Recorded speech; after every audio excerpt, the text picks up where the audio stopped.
From the Blackbirds. From the Blackbirds' influence and listening to them, and for years, and I listen, and internalize and live with the music.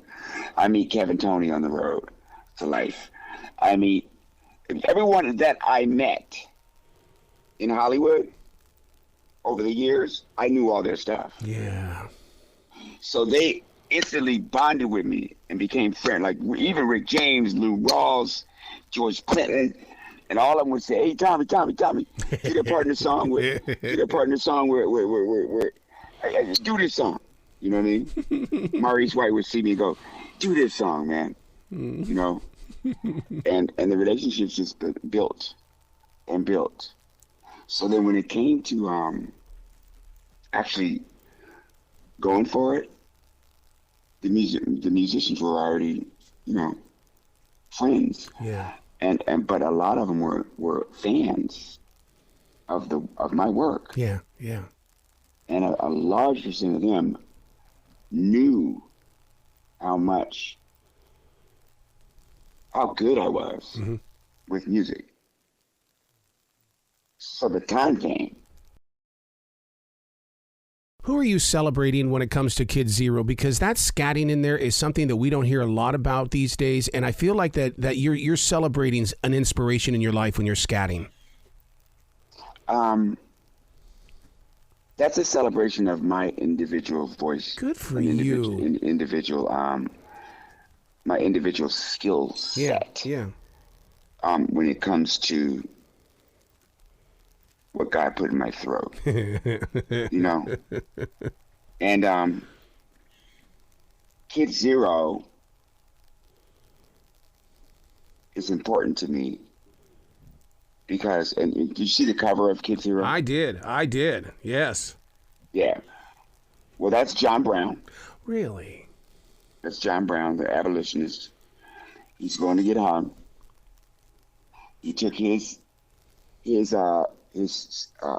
took some slaves, and he took his family, and he took several communities in Missouri or Kansas, wherever he was. Well-meaning white folks and black folks got together, got some guns, and started freeing slaves himself. Yep. Got to Harper's Ferry. To get more munitions. This is going to go big for him. He's going to do this. They all were slaughtered, including his own sons. They go to hang him. He's coming out of the courtroom, and the painter catches a woman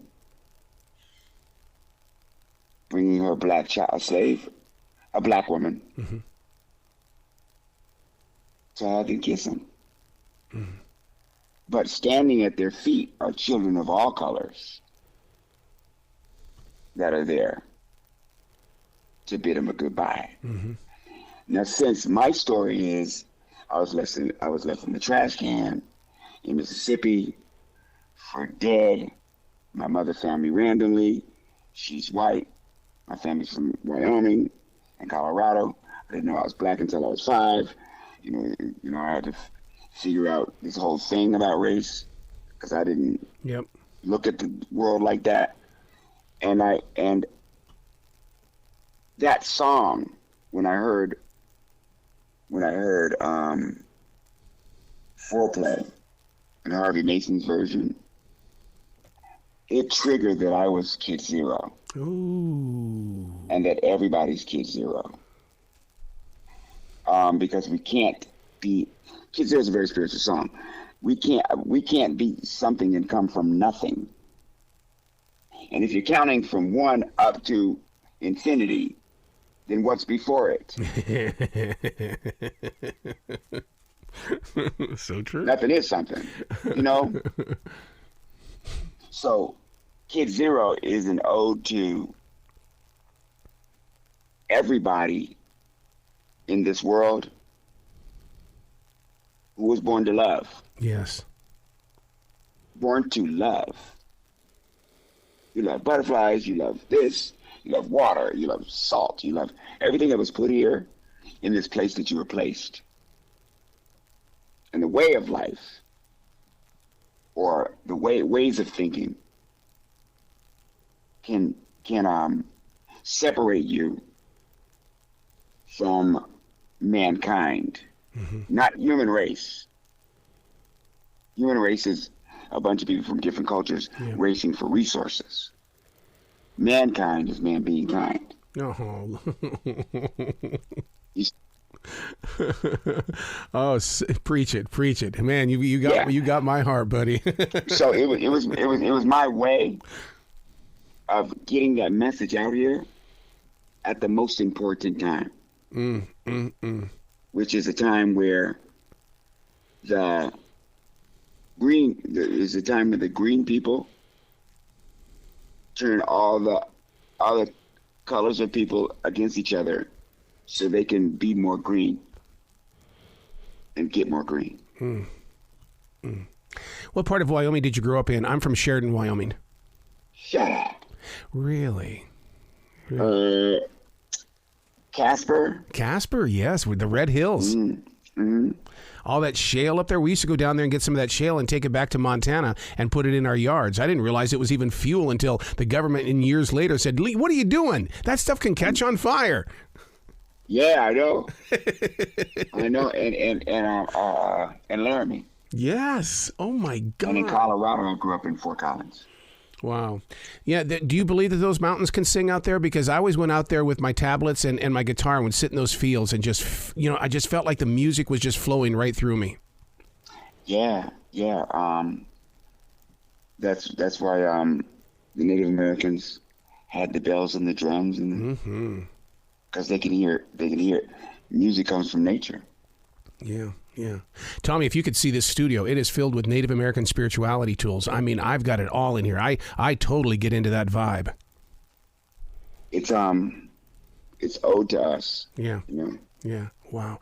Where can people go to find out about this new album? Because I want them to experience it, because it's one of those where you can do it alone at home, or you can bring your friends over and let them listen to it like we used to do albums in the old days. In fact, if it's on album form, I'd rather they buy the album and really get that good vinyl listen.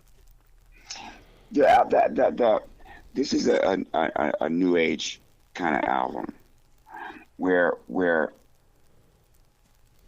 the album is rolled out in singles. Nice. Because nobody buys albums anymore. Right. So I roll it out in single and let them choose. And then when I get to I am about there, when I get to 10 songs, and I now have 4. So when I get to probably 7, I'll release the next 3 and the singles that have already been out there in an album.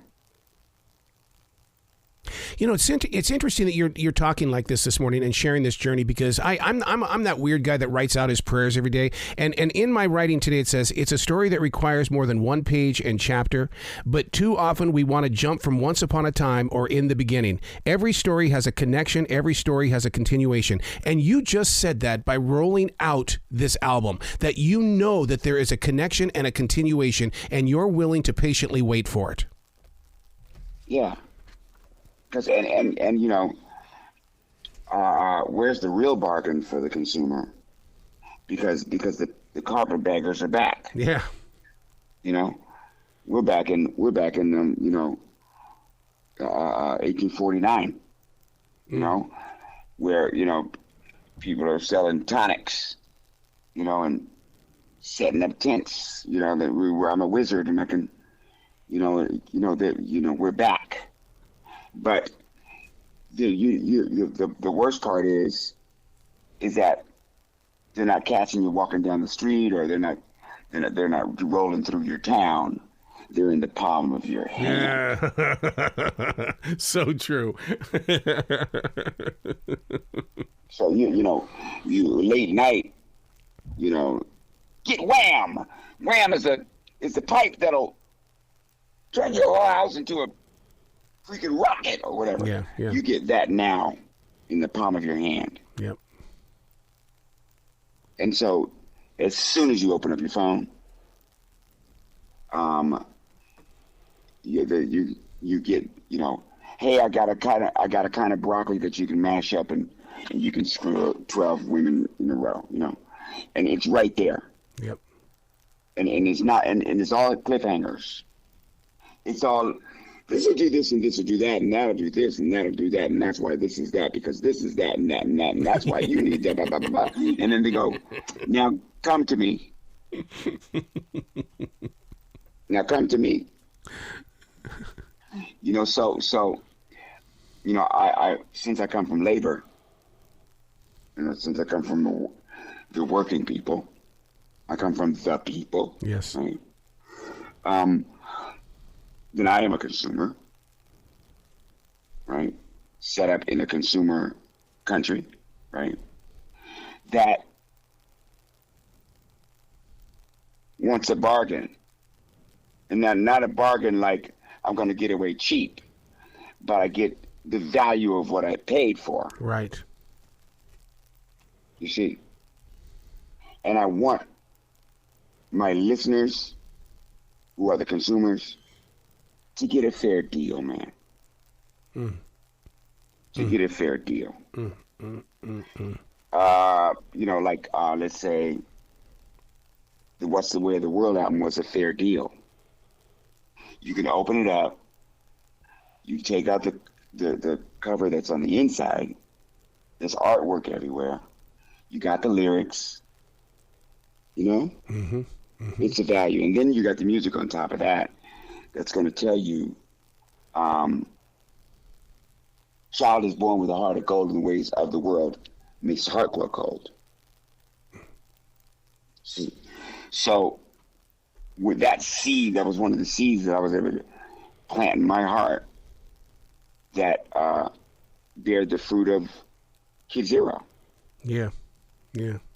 Wow. You see some? Oh my God, what a heart. What a heart. I could spend all day talking with you, sir. You got to come back to this show anytime in the future, Mr. Tommy. Man, thank you. Thank you. And I was determined to surround myself with people who love music. And they can be the people that carry my music around. Yeah. You see what I mean? Yeah. Yeah. A community. It's a community. Yeah, it's not. Yeah. You know. I tell you what. You know, we'll get this thing done. I don't know, $6,000 will make it. Oh, wait, stop. Wow. What if you don't have that, or even more? Then forget it, buddy. You're not going to get heard. I love your heart, man. I love your heart. You see what I mean? I do. And I ain't breaking no systems out here. But I do know that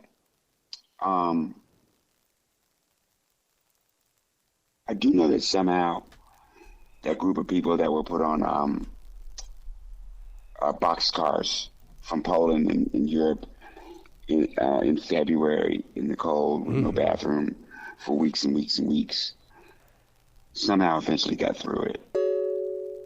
I do know that, a group of people that were chained to ships and on the sea for months and raped and whipped and forced to work for 400 years with no pay eventually got through it. So I'm thinking, or another huge country of people that were sold opium and were just devastated, over and over again. They got through it in a big way.